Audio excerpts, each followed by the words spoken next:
Welcome to my channel Top Lines Defence Info. मैं आपका दोस्त अविनाश लाया हूं टॉप लाइन्स डिफेंस अपडेट। तो चलिए शुरू करते हैं।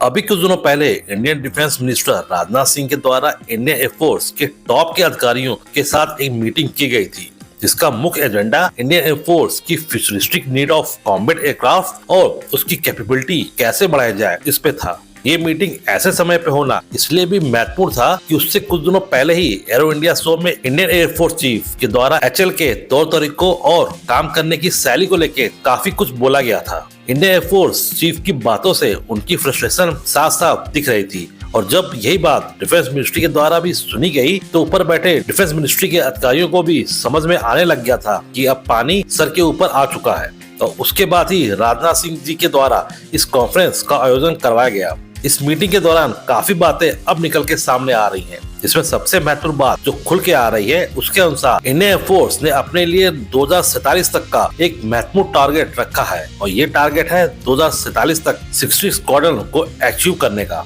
आपको बता दूं कि मिनिस्ट्री ऑफ डिफेंस ने इंडियन एयरफोर्स के लिए ऑथराइज्ड स्क्वाड्रन स्ट्रेंथ 42 रखी है, लेकिन इस संख्या को अचीव करने में इंडियन एयरफोर्स को काफी परेशानी आ रही है। इंडियन एयरफोर्स करंटली 31 स्क्वाड्रन से काम चला रही है, और भविष्य में ये संख्या अभी और नीचे जा सकती है। कारण निकट भविष्य में इंडियन एयरफोर्स अपने सबसे पुराने फाइटर जेट रशियन MiG-21 तथा ब्रिटेन से खरीदे गए जगुआर फाइटर बॉम्बर को जल्दी रिटायर करने वाली है। MiG-21 की 2 स्क्वाड्रन और जगुआर की 6 स्क्वाड्रन को अगर हटाया जाता है तो फिर ये टैली 23 स्क्वाड्रन पे आ जाएगी, जो कि लगभग पाकिस्तान एयरफोर्स के जितने ही बराबर हो जाएगी। और ये स्थिति बिल्कुल भी आदर्श स्थिति नहीं कही जा सकती है, जबकि इंडियन एयरफोर्स को ये मालूम है कि जब कभी भी इंडियन एयरफोर्स को जंग का सामना करना पड़ेगा तब ये 2 फ्रंट वॉर वाली स्थिति से गुजरना होगा, और उसमें भी जब आपका एक पड़ोसी 5th जनरेशन जैसे एयरक्राफ्ट से अपने आप को इक्विप कर चुका है, और जल्दी दूसरा पड़ोसी भी अपने आप को 5th जनरेशन के एयरक्राफ्ट से इक्विप करने वाला है। और ये स्थिति तब और भी खराब हो जाती है जब आपको अपनी स्क्वाड्रन की स्ट्रेंथ बढ़ाने के लिए अपने देश के एक एयरक्राफ्ट मैन्युफैक्चरिंग हब की तरफ देखते हो, और वो बिल्कुल बेपरवाह है आपकी चिंताओं को दूर करने में।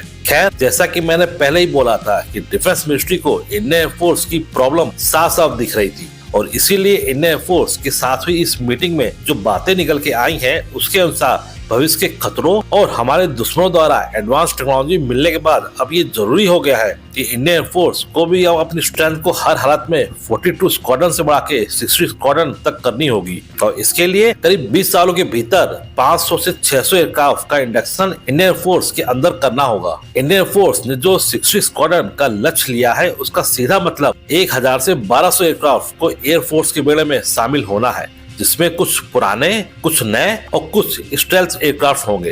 इंडियन एयरफोर्स के पास करंटली करीब 550 फाइटर एयरक्राफ्ट हैं, जिसका सीधा मतलब 2047 तक 500 से 600 एयरक्राफ्ट को और अपने बेड़े में शामिल करना होगा। इंडियन एयरफोर्स अभी तक करीब 40 तेजस मार्क 1 को शामिल कर चुका है, और ऑलरेडी 83 तेजस मार्क 1A का भी ऑर्डर दे रखा है। हालांकि ये बात अलग है कि इन एयरक्राफ्ट को बनाने वाली एचएल इनको टाइम पे डिलीवर भले ही ना कर पा रही हो। इसके अलावा भी मिनिस्ट्री ऑफ डिफेंस ने 97 और तेजस मार्क 1A को भविष्य में अप्रूव करने का कमिटमेंट दिया है। तेजस मार्क 1A के अलावा भी इंडियन एयरफोर्स में इस एयरक्राफ्ट का एडवांस वर्जन तथा कैपेबिलिटी वाइज तथा साइज वाइज बड़ा तेजस मार्क 2 को भी इनिशियली 120 की संख्या में 2028-2029 से अपने बेड़े में शामिल करना चालू कर देगा, जो कि 2035 तक सभी मार्क 2 एयरक्राफ्ट को इंडियन एयरफोर्स को सौंप दिया जाएगा। हालांकि लॉन्ग टर्म प्लान के तहत इंडियन एयरफोर्स ने 2047 तक तेजस मार्क 2 की 200 यूनिट्स को ऑपरेट करने का लक्ष्य रखा है, क्योंकि इंडियन एयरफोर्स को ये भी देखना है कि स्टेल्थी और नॉन स्टेल्थी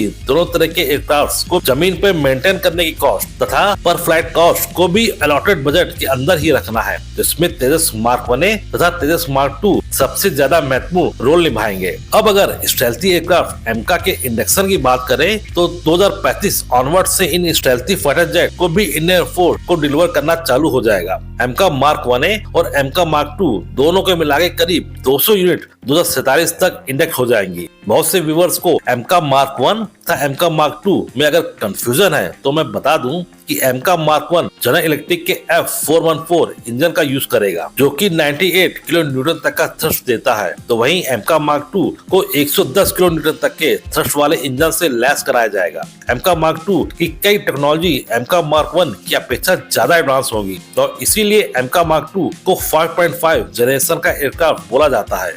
एमका के अलावा भी एमआरएफ प्रोजेक्ट भी एक ऐसा इनिशिएटिव है जिसके जरिए 114 4.5 जनरेशन के एयरक्राफ्ट को किसी फॉरेन ओईएम से खरीदा जाएगा। इससे पहले हम 36 राफेल को फ्रांस से खरीद भी चुके हैं। अगर इन सभी नंबर को जोड़े जाएं तो ये करीब 700 से ज्यादा एयरक्राफ्ट भविष्य में इंडियन एयरफोर्स से जुड़ेंगे। हालांकि हमें जरूरत इससे काफी ज्यादा एयरक्राफ्ट को जोड़ने की है, क्योंकि इतने सालों में हमें पुरानी कई स्क्वाड्रन को हटाना भी है और अब जरूरत एचएल के साथ किसी प्राइवेट फर्म की भी पड़ेगी, जो कि तेजी से इन सभी प्रपोज्ड एयरक्राफ्ट का इंडक्शन इंडियन एयरफोर्स में करा सके और तब जाके 60 स्क्वाड्रन का लक्ष्य अचीव हो पाएगा। इसी तरह की डिफेंस न्यूज और फैक्ट्स की रेगुलर अपडेट पाने के लिए मेरे चैनल को लाइक और सब्सक्राइब जरूर कीजिए और हाँ, बेल आइकन दबाना मत भूलिएगा।